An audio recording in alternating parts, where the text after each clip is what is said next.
Hello students, today we are going to continue with chapter 5 of science, acids, bases and salts. Before we start with the topic neutralization, it's important for you to know about pH.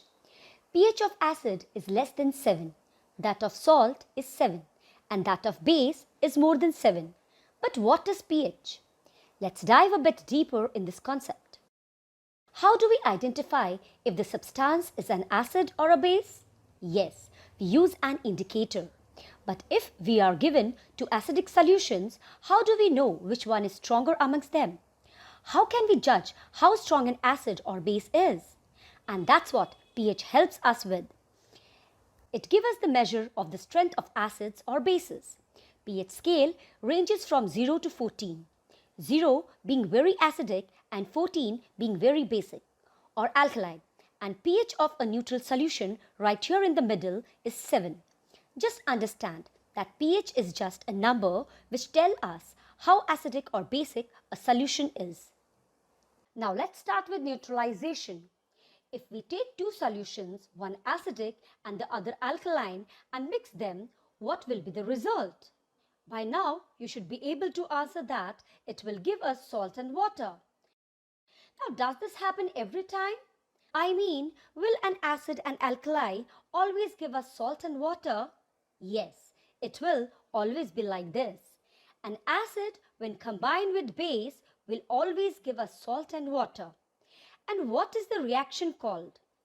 It is called neutralization reaction. Here the strength of both an acid and the base are lowered.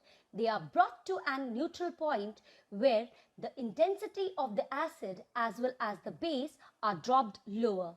The best example to study a neutralization reaction is the formation of sodium chloride, also known as common salt.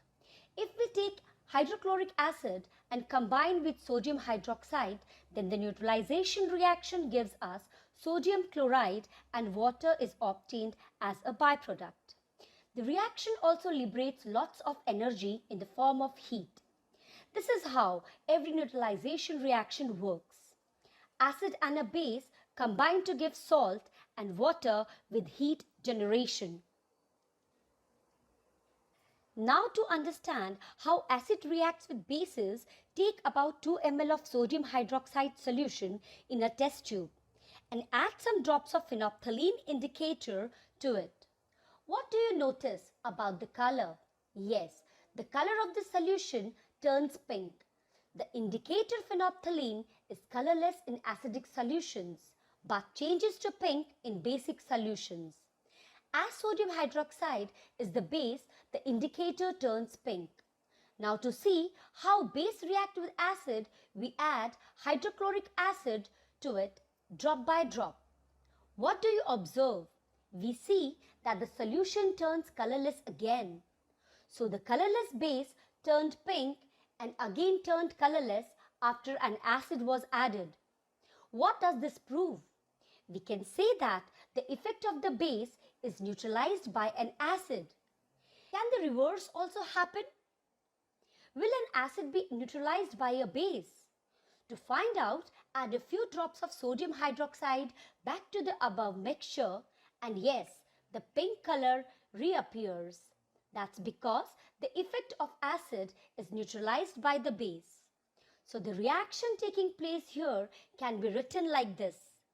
Sodium chloride is nothing but a salt, so when acid and a base react to give a salt and water, such a reaction is called neutralization reaction. The base reacts with acid to give a salt and water. Can you think of a more practical reaction? When we have acidity, our stomach produces excess of hydrochloric acid, and this acid is very harmful for the walls of our stomach, which is why we get that burning sensation. So to neutralize the acid, what we use is the antacid. Antacids, as you would have guessed, are nothing but bases. The antacids reacts with the acid to give salt and water and gives us relief from that burning sensation. Here's an interesting fact. An ant sting causes a lot of pain as it contains formic acid. The effect of the acid can be neutralized by using an ointment or a solution that has a base. Calamine lotion contains zinc carbonate, which is a basic substance and helps soothe the effect of formic acid on the skin. The effect of an ant sting can also be neutralized by rubbing moist baking soda, which is sodium bicarbonate. Factories in urban areas release waste materials that contain acids into the nearby rivers and streams. The acids present into it kills the fishes and other aquatic organisms. To make the water less acidic, the factories add bases to the acidic waste material that help neutralize the waste. Excess use of chemical fertilizers make the soil acidic.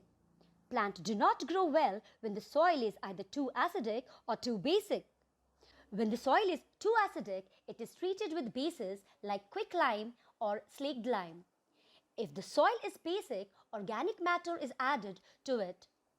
Organic matter releases acids which neutralize the basic nature of the soil.